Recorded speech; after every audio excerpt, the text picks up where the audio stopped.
Hi, everybody. Don Landis, alcoholic.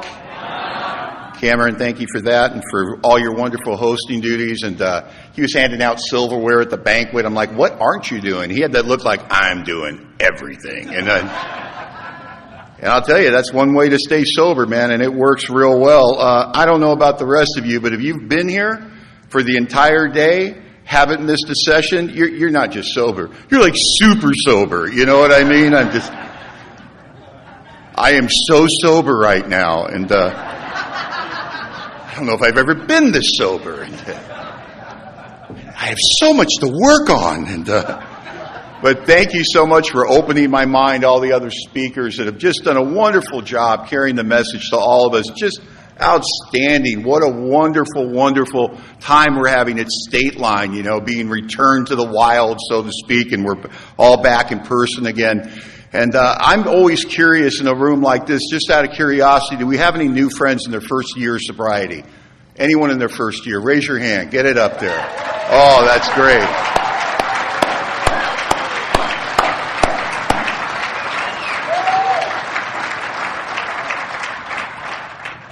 What about your first 3 months? Anybody in their first 3 months, first 90 days? Oh, right there.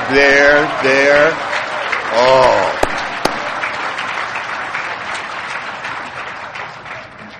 That's remarkable. You wouldn't have caught me in this room in 90 days. I'm telling you what. No. The clubhouse was too terrifying for me. Congratulations on being here. And if nobody's done this yet, let me be the first, and I'm sure it's been done for you. I want to cordially welcome you, if you're in your first 30, 60, 90 days, to Alcoholics Anonymous. That's what they did to me. They did it in a lot of different ways. They did it in their kindness. They did it with their love. They did it with their inclusivity. They did it with the way that they made sure there was a place for me at the table of Alcoholics Anonymous at everything. And that was from day one. So I want you to know you're cordially welcome. And I know it's tough to be new in Alcoholics Anonymous. It's tough to be the new person surrounded by people that have experienced the gift of transformation. Because we're annoying. We're happy. And we like to talk about how happy we are. And it can be very repellent. And we say things to new people. Listen, we're trying to encourage you. We're trying to give you some hope. That's what they did for us. And we forget that sometimes these things aren't encouraging. They're infuriating. And we say things to new people like, I've been right where you've been, kid. And I remember when they said that to me, and I'm sitting at the low point of my existence, 31 years old, more dead than alive, living at my sister's house, no car, hopelessly in debt, warrants for my arrest in 2 counties. You've been right where I've been. You know what I mean? You've got socks that match and a valid driver's license. Please. And I would think to myself, no, you haven't. You don't know me. You haven't been where I've been and done what I've done. But let me tell you, if you're new, in your first 30 or 60, 90 days, we know a lot about you. And you're thinking, how could that be? You haven't even met me. You haven't even heard. Trust me, we know a lot about you. For instance, this hasn't been a good year. Wasn't a good year for us when we got to Alcoholics Anonymous. Nobody gets here on a winning streak. You know what I mean? But we are so excited you're here. And that's because we know AA works. And we know the big secret of Alcoholics Anonymous, and it's the truth, and it always will be the truth, and one of the most important things about AA, that it doesn't work because of the alcoholic, it works in spite of the alcoholic. In spite of what I bring to the game of recovery, the raw material, this belly full of fear, deep resentment, old ideas, pitiful and incomprehensible demoralization, all these things that are conspiring to kill me, what we find in Alcoholics Anonymous, the power that all other speakers have done such a wonderful job describing, this power cuts through all of that. And it's the only thing I've ever found in my life that's worked. And what I'm tasked with tonight is to talk, quickly in a general way about principles before personalities. And, the first thing I had to understand is I didn't think I had any principles when I came to Alcoholics Anonymous. My sponsor laughed and he said, oh no, you have tons of principles. It's the principles you've chosen to live by that are causing you all the problem. And if you look up principle in the dictionary, my favorite definition is law of conduct, which means how are you going to act, Don? How are you going to act? So we have to think about how I acted before Alcoholics Anonymous. It's a dog-eat-dog world, and I'm wearing milk-bone underwear. Get the other guy before he gets yours. It's all about me. It's a selfish, self-centered approach to life. And I walk into a place in Alcoholics Anonymous where they talk about things like service.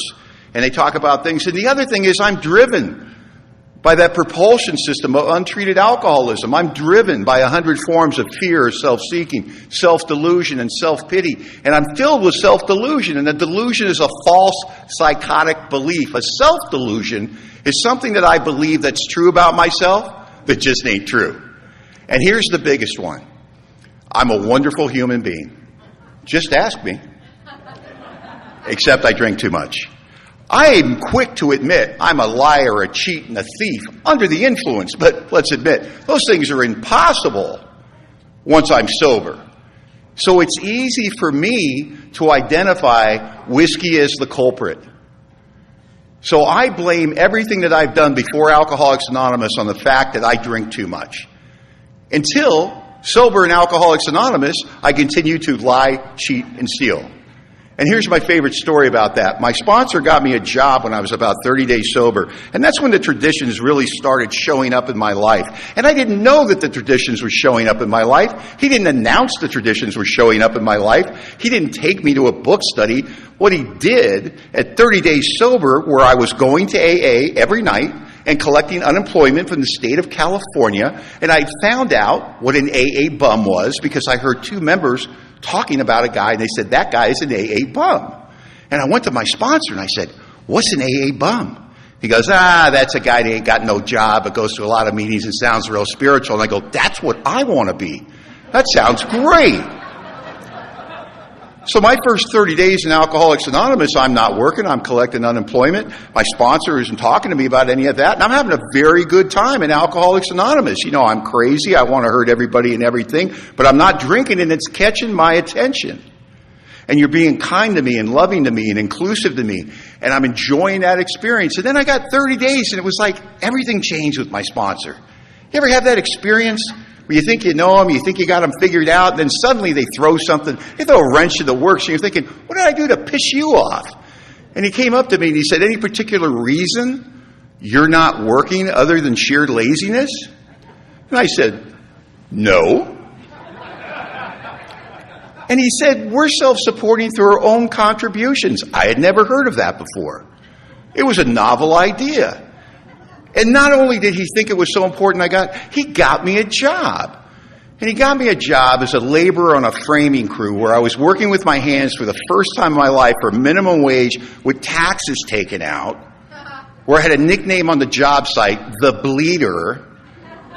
So now I go to AA all night, I bleed all day, and I don't want to be working, I don't want to be sober, and I'm wondering what I did, and I don't think I like these traditions very much.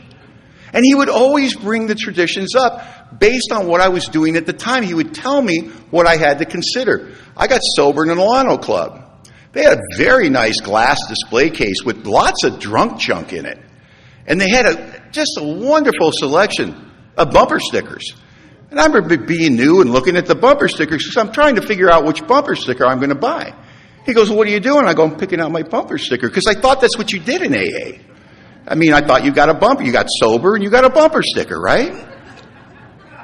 And he says, well, first of all, you don't have a car. And he said, and when and if you do get a car, I have a sneaking suspicion you're not a good driver.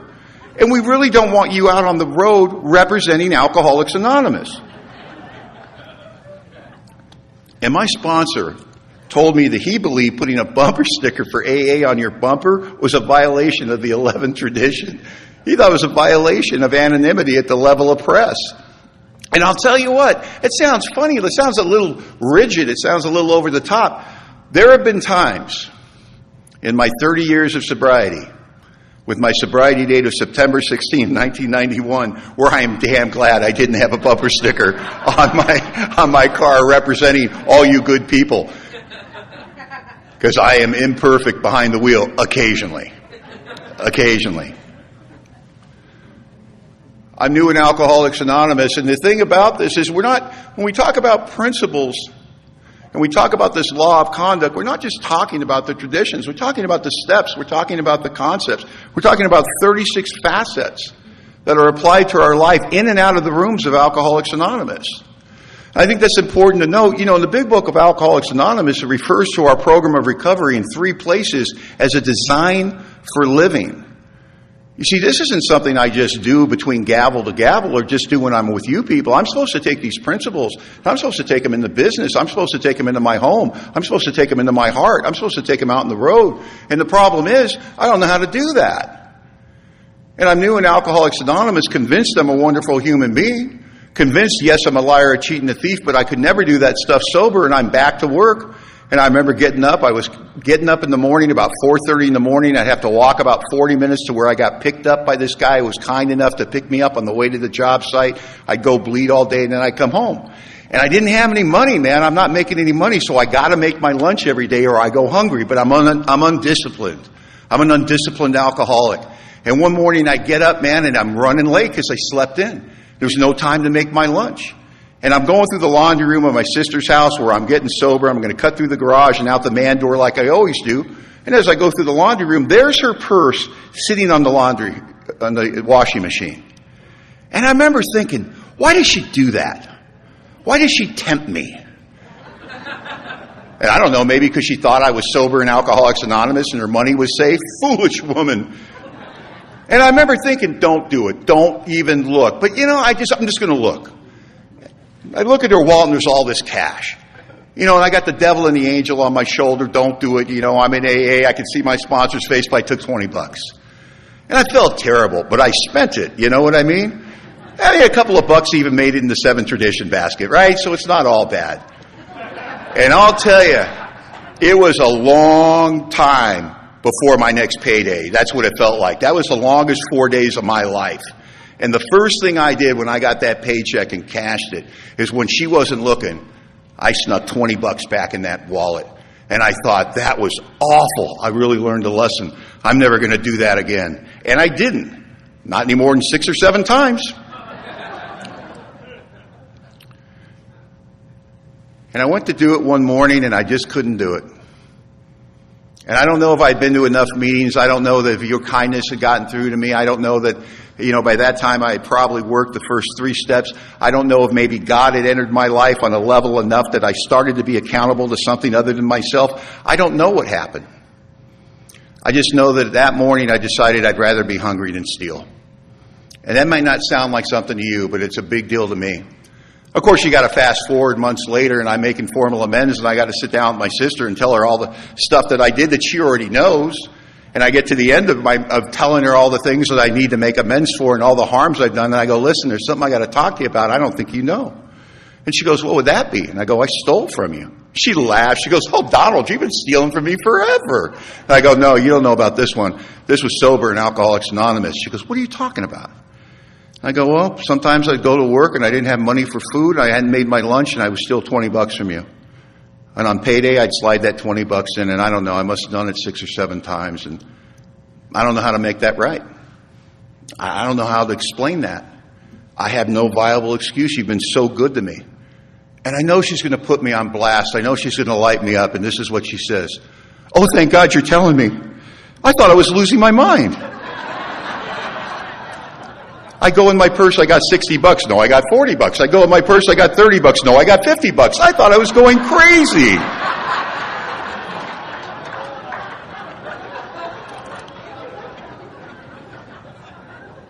Thank you so much for telling me. Just trying to be of service.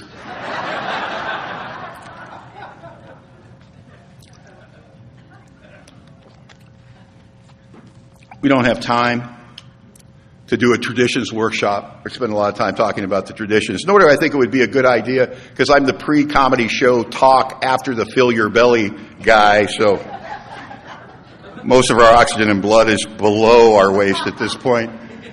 But there are some things I'm going to want to talk about. I'm going to want to talk about unity. I'm going to want to talk about membership. I want to talk about group conscience. I want to talk about controversy. And I want to talk about anonymity. And I think these things are universal to our society. All the traditions are important. I just don't have time to talk about everything the way I'd like to. But I want to talk about unity. I want to tell you why unity is so important to me. You see, unity saved my life. There's no other way to describe what happened. 1985, I'm drunk in Boston. I'm hiding under a porch because I tore a house party apart. I got chased through backyards by the police, and I can hear their voices. And I got my back turned to the opening, like, if I can't see you, you can't see me. And I'm terrified like a little kid that saw a horror movie. And I remember thinking, how did I get here? 1987, I'm in a head-on collision. I almost lose my life, and I almost kill another person. And I'm in the ER, and they're stitching up my head, and I'm wondering, how did I get here? And what I know today is when both those events happened in my life, at that very moment, somebody was setting up an AA meeting. Somebody was making coffee. Somebody was putting out books. Somebody was counting the money, making sure the Treasury report was accurate. Somebody was answering the phones at central office. Somebody was putting money in the birthday fund envelope and mailed it off to GSO because they believed in the message of Alcoholics Anonymous. That was happening for 87 years before today, and it was happening for a long time, 57 years before I had my opportunity to get sober. 57 years of people waiting for me. They were waiting for you too. When we talk about unity, we immediately jump to our home group. We immediately jump to our knit, our sponsorship family, our groups that we attend. But that's not the unity I'm talking about. I'm talking about the unity of the Society of Alcoholics Anonymous, which includes all alcoholics, known members and members yet to be. Many of our efforts that we do on behalf of people we haven't met yet. Because we know that alcoholism is alive and well out there in the streets, and we know they are coming to Alcoholics Anonymous. We just don't know when, and we must be on the ready. And I think about people I've never met, or people I've known. What an honor and privilege to share a stage with a picture of one of my heroes, Clancy I, who taught me so much about unity and the value of unity in the home group setting. A man who changed my life. A man who put enthusiasm in my heart and my soul. A man who put wind in my sails. And a man that when I met at 2 years sober with already the great, great love of Alcoholics Anonymous, showed me how possible it was to fall even deeper in love with something. And how to show it respect. And how to give it the attention it deserved. What an example. And what a great man. And I will always be grateful for what he showed me. But as we were getting ready to come to Alcoholics Anonymous, as each and every one of us was finishing our stories, putting that last line on that essay of destruction, as we were finishing up, they were in the rooms waiting for us. True unity. We do so much on behalf of people that aren't here yet. But do we have that mindset in our day-to-day AA lives? Do I? How did I learn about unity? At the low point of my existence, when my family wanted to throw me out, when I said I'll go to AA and everything and they didn't believe me, I had to call Alcoholics Anonymous. And a man who was a member of a home group who believed in answering phones at central office took my call. I hadn't been to sleep in days. It took him 20 minutes to walk me through the directions. From the front door of my sister's house to the front door of the Simi Valley Alano Club. Now, I want to be clear. I'll tell you how to get there. Leave the driveway.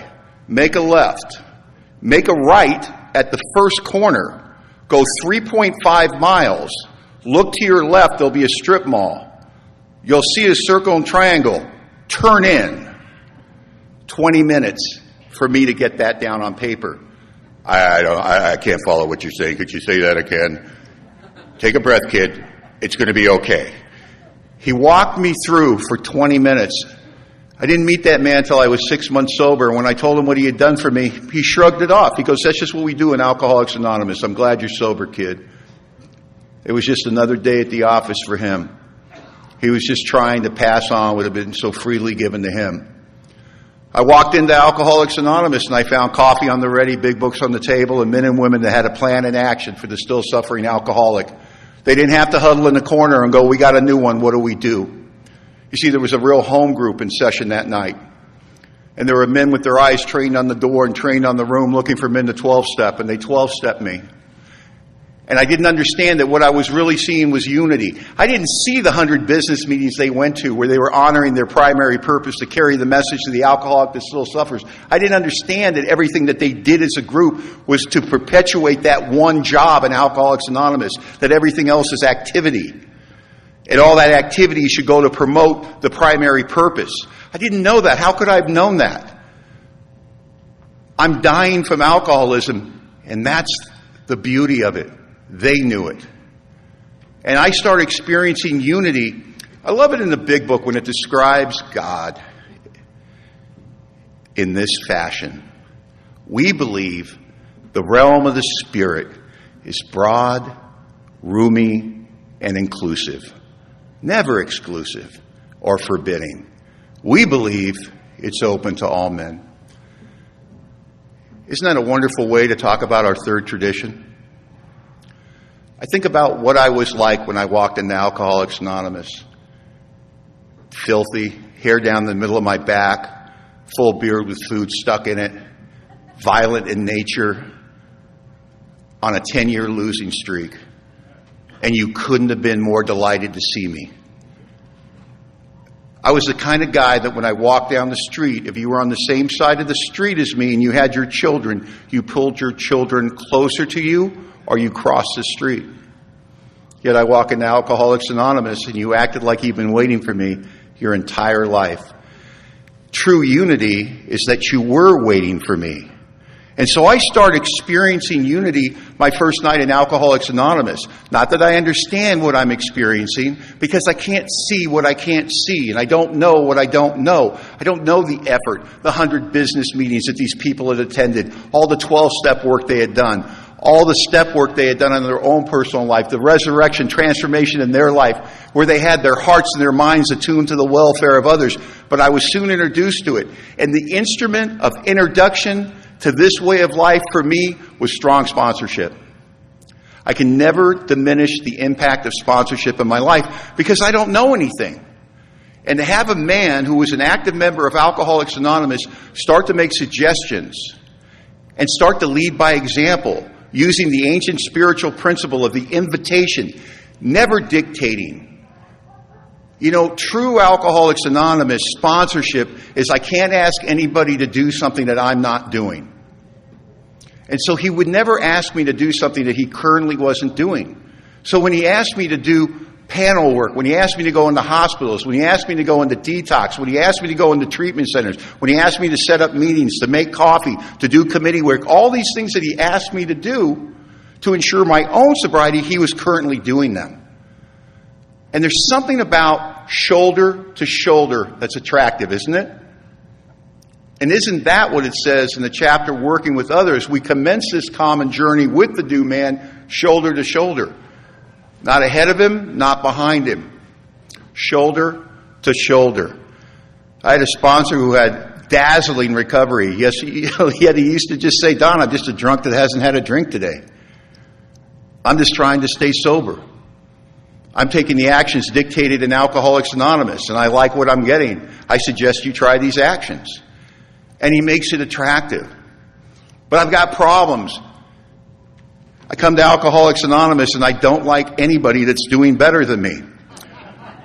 And everyone's doing better than me. I'm your typical alcoholic. You drag me in on a meat hook and 2 weeks later I'm bitching about the coffee. You know what I mean?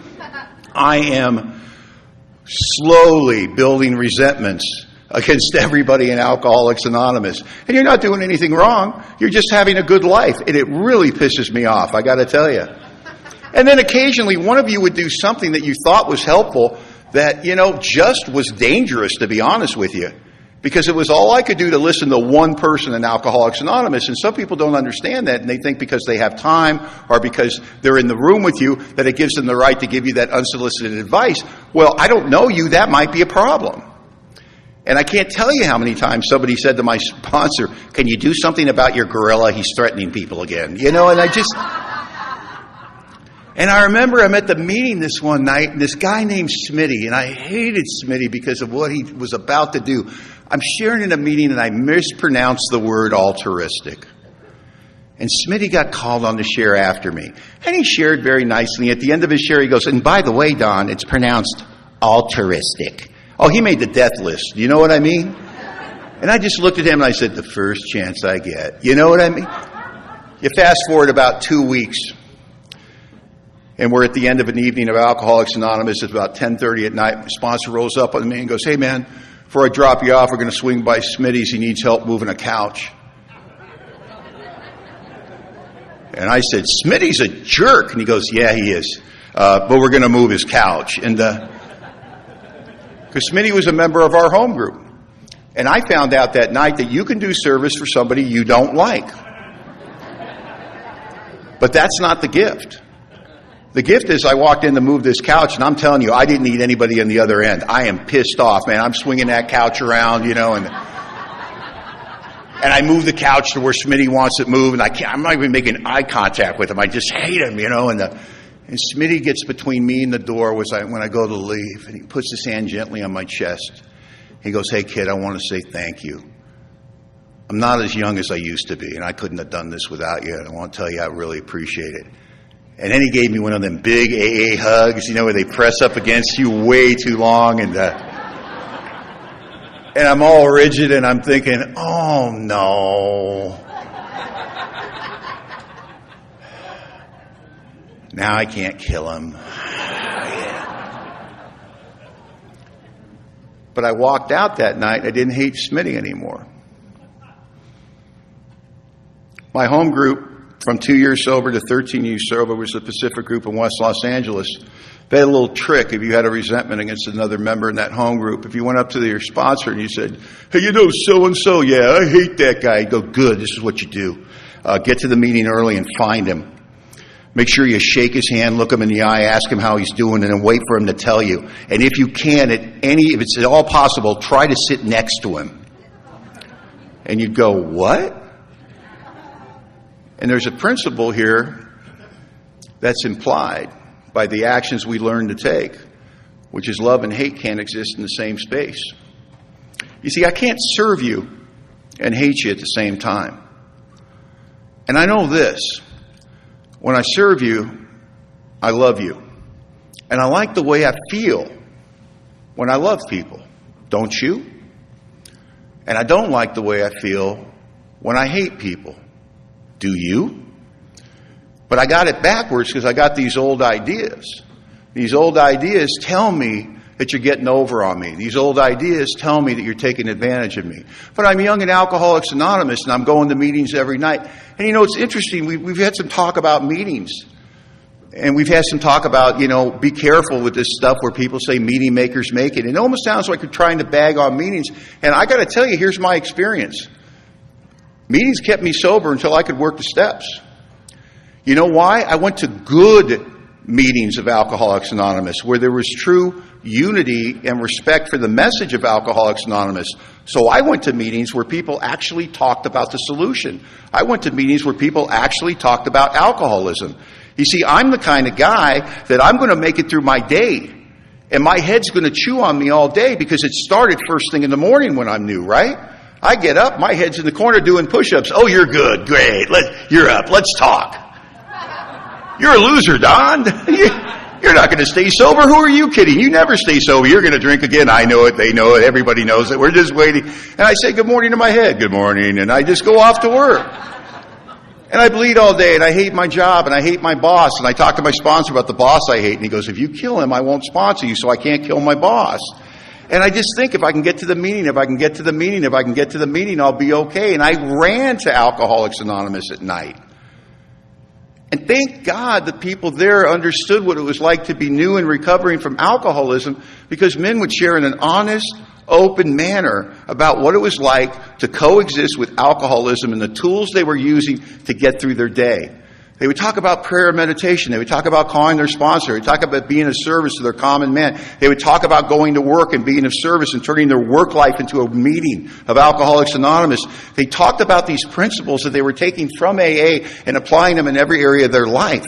And they gave me solution after solution after solution. Sitting in meetings of Alcoholics Anonymous, I soaked it up like a sponge. You were telling me how to live with this. You see, the main problem of the alcoholic resides mainly in his mind. You're going to have to give me something else because what my mind produces is not helpful. What my mind produces leads me to a drink. But what you give me to pack into my head when I attend your good meetings of Alcoholics Anonymous gives me something to temper those thoughts with. And so I'm learning about unity. I'm learning about how it's so important that I understand I'm no more or less than you. It doesn't matter about bank account, education, sexual orientation, length of sobriety. I'm no better or worse than you. We are in Alcoholics Anonymous together. We are in the same tribe. We're in the same family. And that allows me to be included. This spirit, this principle of inclusivity, which is so important. And unity keeps showing up in my life. And at 2 years sober, I go to the Pacific Group and I become a member there. And I see unity on a level I didn't know exists. I remember thinking to myself, lines from the Big Book popped into my head. There you'll meet lifelong friends and commence your common journey shoulder to shoulder. And I go, my God, it's the people in the Big Book. Because I had heard that 10% of the people in AA did 90% of the work. And now I'm in a group where 90% of the people do 100% of the work. I'm in a place where being active is the rule, not the exception. I watch people move as a group. I watched old-timers doing as much work as newcomers. You never heard an old-timer in that group say, well, I let the new people do it. I don't want to deprive them of the experience. We just had a lot of commitments. And I start getting examples on how to live out in the world by being active and of service in Alcoholics Anonymous. I remember being 4 years sober and I got elected head of commitments at the Saturday Night Way of Life group. 450 people every Saturday night, 275 commitments. How in the world do you need 275 people? Well, you don't. But if you believe that having a commitment is part of being a home group member, if you believe that what it actually is a tether, something that ties you to the group, gives you self-esteem and a sense of belonging, a sense of home, you'll create commitments. And there were goofy commitments. One guy had a commitment to bring a bottle of water up for the speaker, and another guy had a commitment to take it away after the meeting, right? You should have seen cleanup. It was in the Santa Monica Junior High School cafeteria. And it was like a military operation because first the crew would come in, they'd clear all the chairs away. In 3 minutes, all the chairs, 450 chairs are stacked out of the way. And then like this parade of sweepers come through. Sweep, sweep, sweep, sweep, sweep. And then the moppers come through. And it's everybody's joyous and everybody's show. It's the only place in AA I've ever seen a fist fight over a mop commitment. Two new guys. It's my mop, you son of a bitch. Give it to your backing. Because they made service attractive. And is it about pushing a broom or pushing a mop? Of course not. Do you need 275 commitments to the 400? Of course not. You know what it's about? Common bonding experiences. You know who my best friends became? Guys I did mopping commitments with. Guys I did sweeping commitments with. Lifelong friends. I think about how we met. Young dogs in Alcoholics Anonymous. And as our lives grew, as we fell in love, as we got married, as we started families and careers, we commenced that journey shoulder to shoulder, but it all began doing service in Alcoholics Anonymous and becoming bonded together in recovery, in unity. I remember I met my beautiful wife Eileen in Alcoholics Anonymous, and I fell head over heels in love for Eileen, like you threw me out of a boat with cement shoes. It was bad, and we got engaged. And she was sponsored, by one of our wonderful speakers this weekend. Marilyn S. was Eileen's sponsor at the time. Thank God, Marilyn shepherded her when Eileen was so young in sobriety, and Marilyn knew that Eileen was estranged from her father. So she said to her, she goes, well, you must invite him to your nuptials. And so Eileen said, you don't understand. My father doesn't want anything to do with me. He won't communicate with me. He won't talk to me on the phone. I can only communicate with him through letters. And then he takes forever to respond. And the last time Eileen had written her father a letter is because she had a horrible health incident. And she had to go have a major surgery. And it was the kind of surgery, although the percentage is good, there's a small percentage that it could not be good. And it was very scary. And it was one of those surrenders I made in AA. I remember waiting for her to come out of surgery and the conversation I was having with God with a head full of what I wanted the outcome to be, but knowing that I couldn't pray for outcome and praying for knowledge of God's will and acceptance for whatever happened. And I remember when she wrote her father just to let him know she was having this surgery. And he responded in writing. It was very brief and very curt. He said, what do you expect after your kinky lifestyle? I don't think I like this guy very much. And she made it through the surgery fine, and there was a long recovery, and she recovered fine, and we're getting ready to get married, and Marilyn says you have to invite him. So she follows sponsor direction, and she invites her father to the wedding. And he writes back, I don't want to have anything to do with you or your new husband. I'm not coming. So he refused to give Eileen away at the wedding. Eileen goes to Marilyn, goes, I told you so. Marilyn says, well, invite him as a guest. Maybe he'd just like to attend.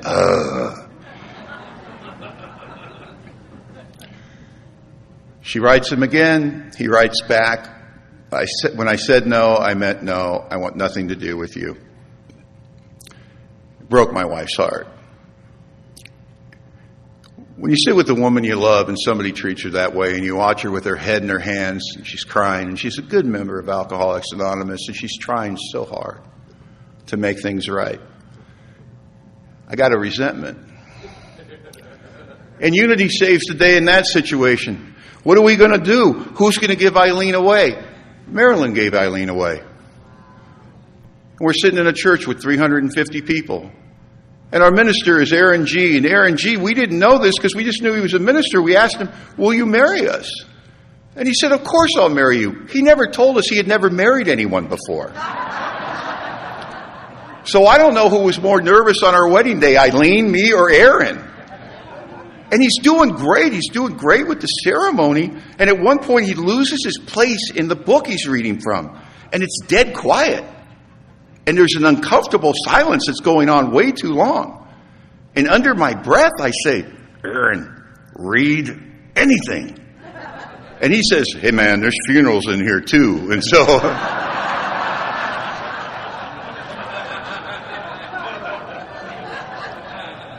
and we got like 6 ushers and 6 bridesmaids. And then he asks the question, who gives this woman away?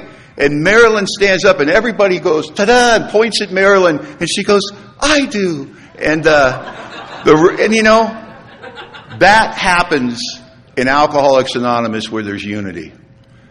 And you have the fun, big days like that.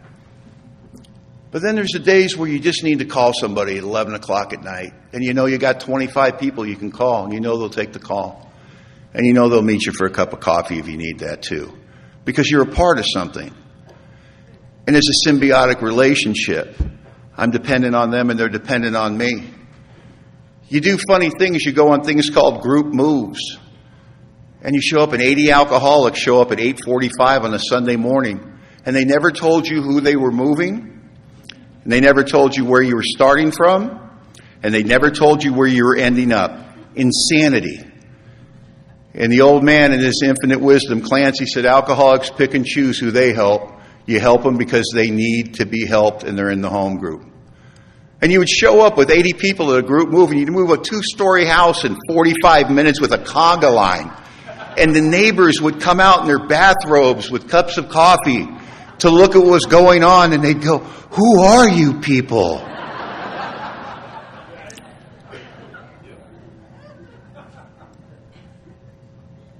And I remember many years later, after participating in many moves, in 1999, Eileen and I bought our first house, and 80 people showed up to help us move.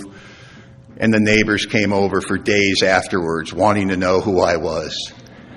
And I told them the truth. I'm just a guy with a lot of friends. Isn't that interesting when you come to Alcoholics Anonymous and nobody will take your phone call? And then you could say a statement like that, I'm just a guy with a lot of friends. And the third tradition is so important to me that the only requirement for AA membership is desire to stop drinking. And in the long form of that tradition, it says we can deny membership to none that suffer from alcoholism. And how important is that? Well, many of us wouldn't be here if there were requirements for membership.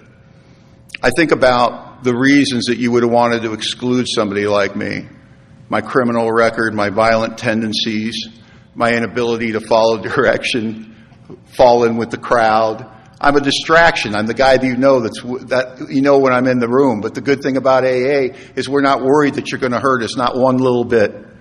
In fact, the worse you are, the more we like you.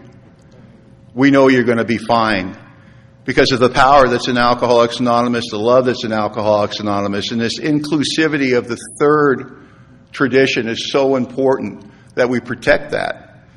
And is that just for our new friends that come to us that we don't know, or does that include people that have come to this way of life and have slipped? And I'm just saying, I've seen one alcoholic be harder on another alcoholic in this way of life than any group of people I've ever seen when somebody's had the audacity to drink again after a period of sobriety and show up in their home group. And it breaks my heart, and this is why. I would love to tell you something right-wing AA badass like I came to Alcoholics Anonymous September 16th, 1991, and I haven't found it necessary to take a drink, and that's accurate. But it excludes the 5 or 6 years where I woke up every day and it was in the room with me. That thought, not tonight, God, please not tonight, I'm dying, I can't do this one more time, yet I'm drunk every night. I know everything there is to know about slipping. I just didn't do it under the bright lights of AA. I can't imagine the kind of courage it takes to walk into Alcoholics Anonymous after that.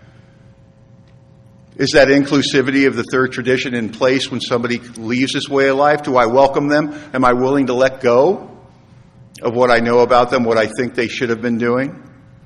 Or do I judge them and their level of seriousness and think to myself, I'm not going to invest the time or energy you're going to have to prove yourself to me, as though I have my own membership rules.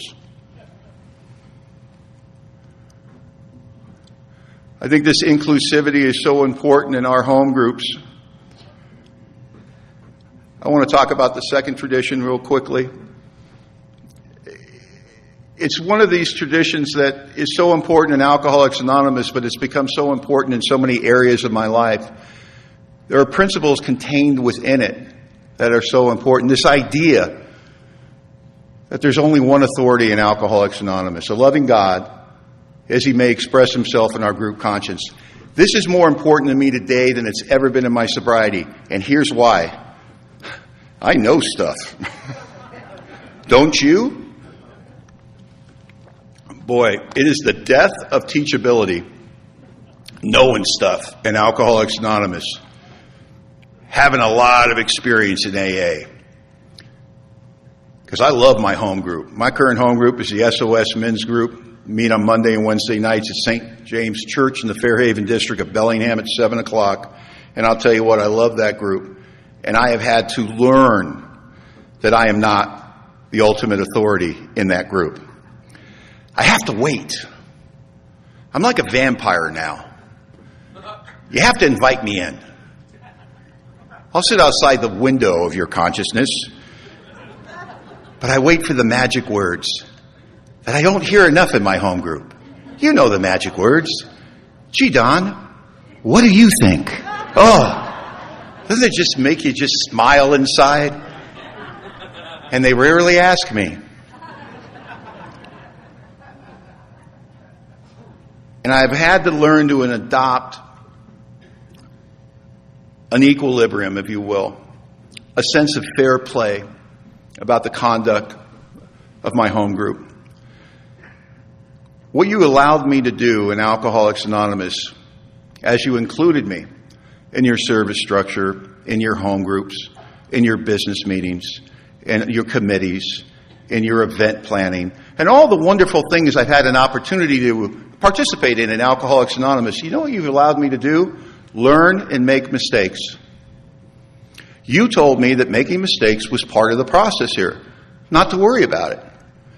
Am I willing to deprive the newer members of my group from making the mistakes if I'm outvoted? I had a very powerful experience about 5 years ago that changed my whole idea about the second tradition.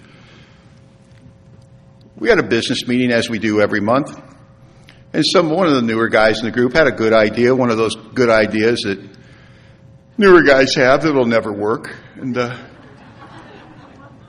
I do what I'm prone to do. I laid back and I let everybody discuss it. 15, 20 minutes. And then when all the discussion was pretty much done, I raised my hand. And then I released a well-prepared, well-thought-out, deep with experience counterpoint. And up to that point, the whole room was leaning in that direction. And in one fell swoop, I turned everybody in the other direction. And I had a sense of success and protection of my home group, because I was trying to be of service and do the right thing for the group. And after the meeting, a guy with about 3 years asked if he could talk to me. I said, sure, and we're good friends. We got along real well. We went out in the parking lot, and he goes, I hate when you do that. And I go, what do I do? And he told me exactly what I did. He said, you let everybody get all worked up and everybody's going in one direction and you know that thing's going to pass. And then you come in with your big words and your fancy presentation and you turn everybody the other way. Why can't you just let the group make decisions? And I was offended. I said something to the effect of, well, I'm sorry if your light isn't as bright as mine. But I'm not going to hide my light for anyone. And if we don't share our experience in Alcoholics Anonymous, what good is it? And that's how I left it with him that night. You know, there's a problem with prayer and meditation as a way of life.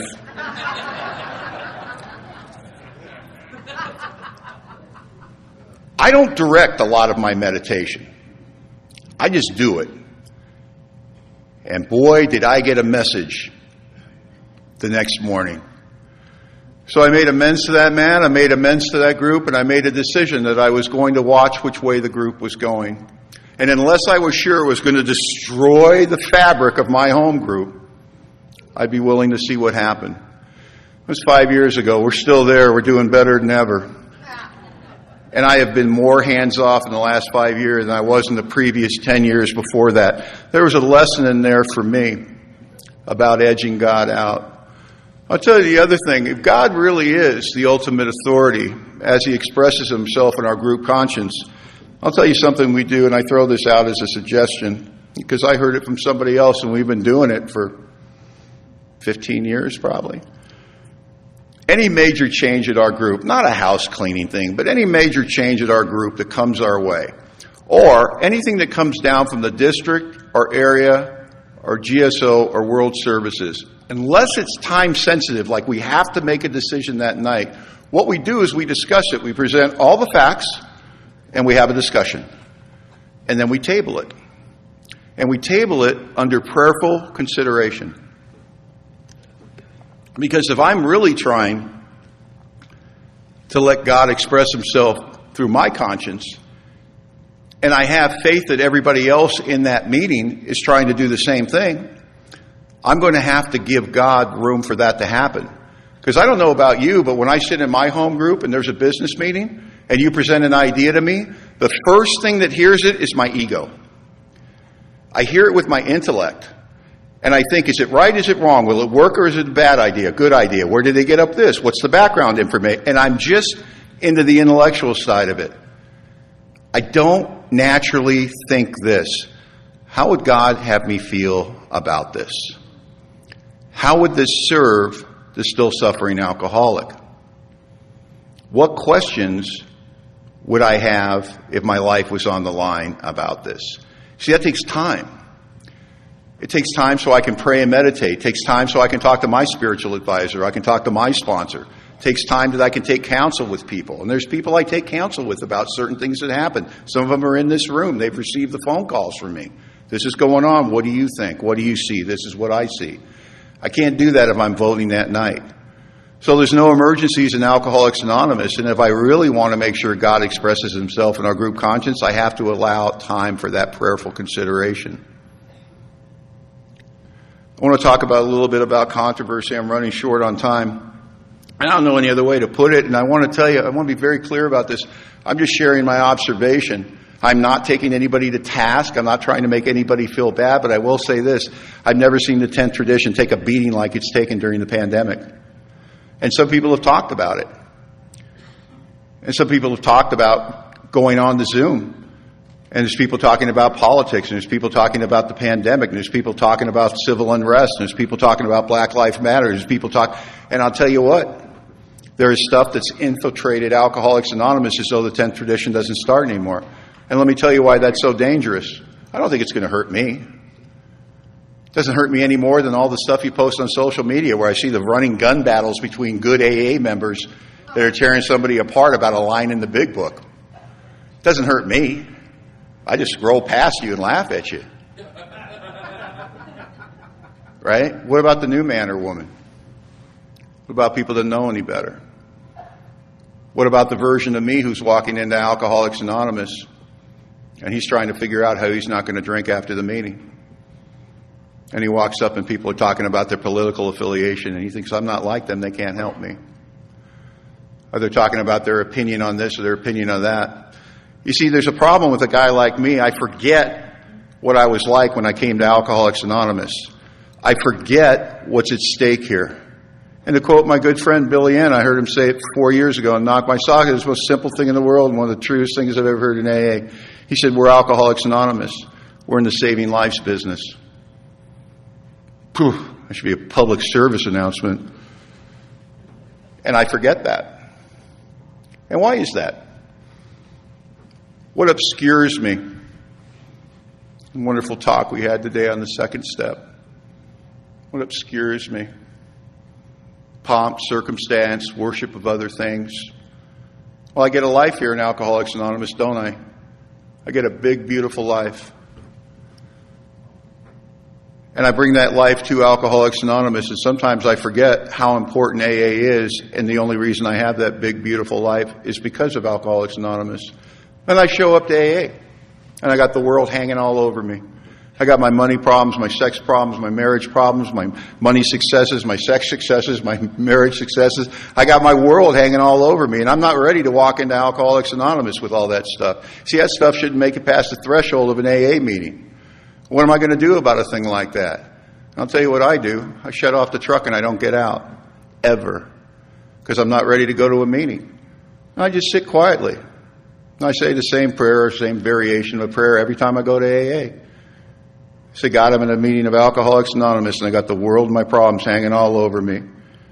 Let me leave those problems in the front seat of this truck. I know you'll take good care of them.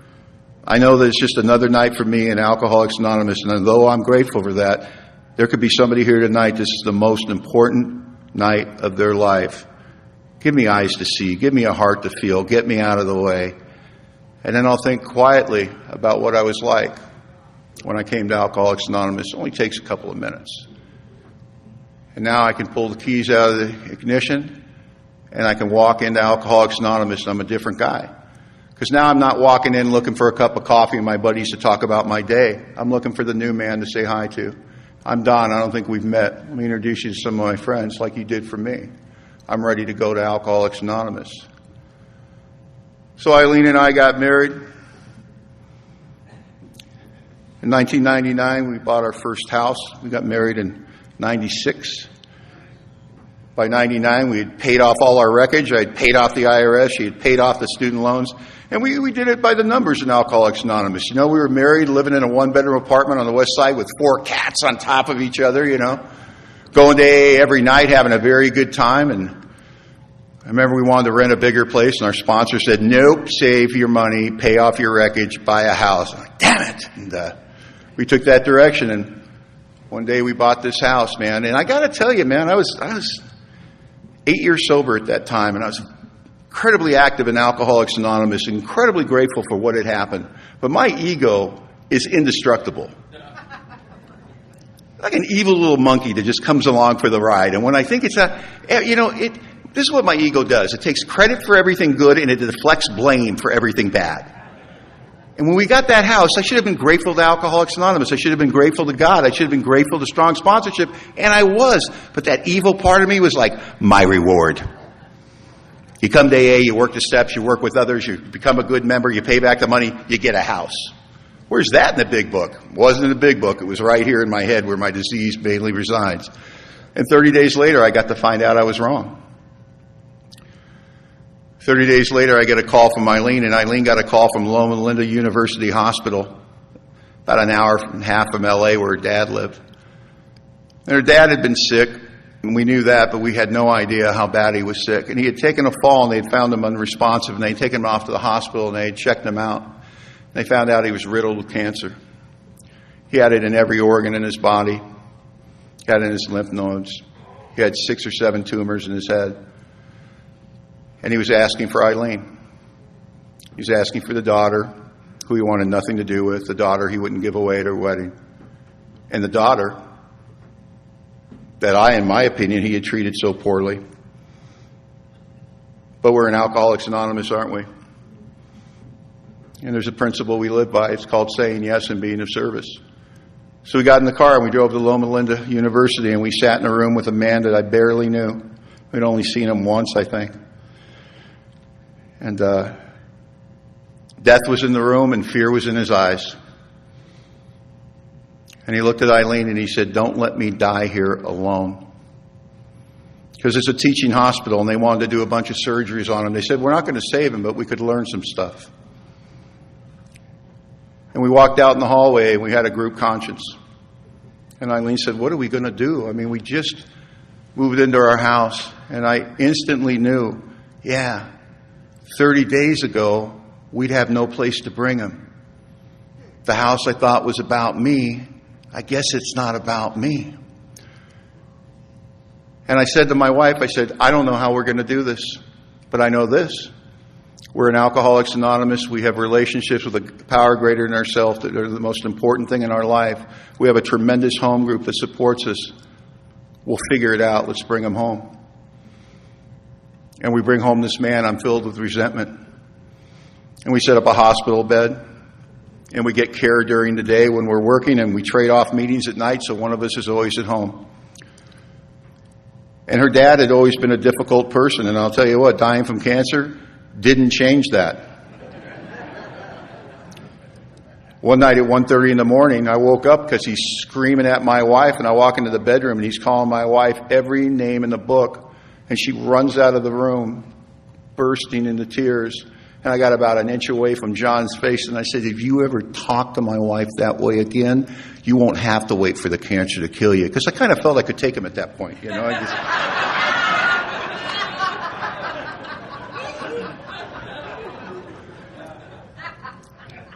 And he said, "Okay." And I watched my wife be the greatest example of forgiveness and love I've ever witnessed personally in Alcoholics Anonymous. And what am I doing? I'm nursing the resentment I can't get rid of. But I'm not alone. I got the men and women of Alcoholics Anonymous with me. So when my wife goes to meetings at night and I'm watching John, this would happen. He'd sleep all day. He's on morphine. He's coming down to the end.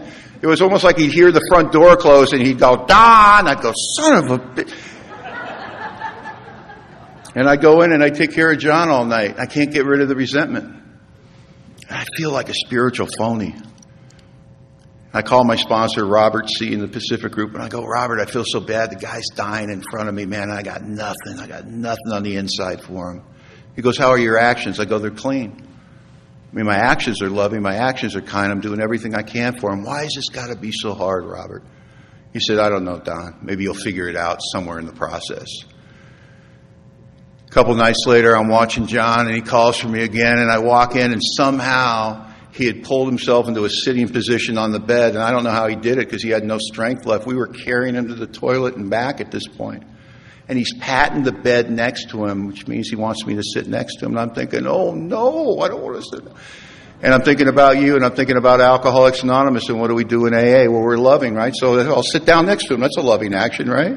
And he reaches over and he grabs my thigh. And you've heard the expression death grip? I never knew what that meant. I knew then. I didn't know he had the strength. I mean, he literally grabbed my thigh in terror.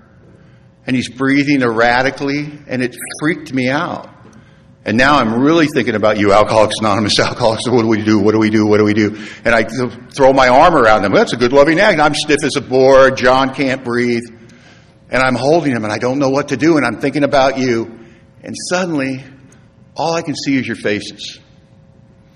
And this film runs by my eyes in my mind of all your kindness, all your gestures, all your patience, all your love. And you reach through that. And I dropped my hand down his back, and I stroked his back. And I stroked it again, and his breathing starts to settle down. And I'm stroking John's back, and his breathing completely levels out. And his head drops into my chest. And he curls into my body. And I'm holding John in my arms. And he falls asleep. And a few days later, on my wife's AA birthday, shortly after midnight when she came home from taking her cake, she was holding her father's hand when he left this world. And I called my sponsor after I had that experience with John, because when I left the room that night, when John fell asleep in my arms, whatever was wrong between us was gone and never to return. And I told my sponsor, I'm so glad I got to clear that up, what was wrong between me and John. And he goes, gosh, Don, he goes, sometimes you're so thick. You think that was your gift to John. He goes, that was John's gift to you. Every time I do service for you, it's always your gift to me. May I always do service. May I always live by these principles. And may I always receive the undeserved gifts that you continue to lay at my feet. I hope we stay sober forever. Thanks for listening.